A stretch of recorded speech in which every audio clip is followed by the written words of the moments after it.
కూటమి సర్కార్ ప్రవేశపెట్టింది ఒక మోసపూరిత బడ్జెట్ అన్నారు మాజీ ఎమ్మెల్యే మల్లాది విష్ణు. సూపర్ 6 హామీలకు తిలోదకాలు ఇచ్చిన ప్రభుత్వం ఒక్క రంగానికి కూడా సరైన కేటాయింపులు జరగలేదు అన్నారు. వైఎస్ రాజశేఖర రెడ్డి, వైఎస్ జగన్కు మంచి పేరు వస్తుందని నాడు నేడు పథకాన్ని సమాధి చేయాలని చూస్తున్నారన్నారు.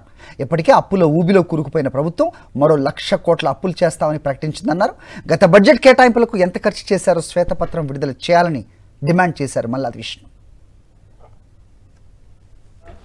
మోసకారి బడ్జెట్ ఎందుకంటున్నామనంటే అధికారంలో రావటం కోసం సూపర్ 6 అని చెప్పారు. ఆ సూపర్ 6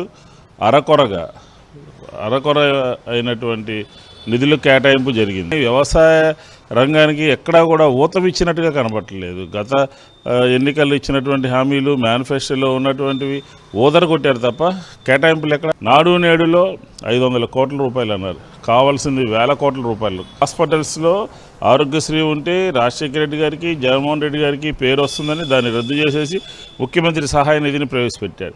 ఇట్లాగా అన్ని అభివృద్ధి జరుగుతున్నటువంటి కార్యక్రమాలు, అవసరమైనటువంటి నిధుల్ని కేటాయించడంలో ఈ ప్రభుత్వము పూర్తిగా వైఫల్యం చెందింది. ఈ రాష్ట్రం అప్పుల ఊబిలో కూరుకుపోయింది.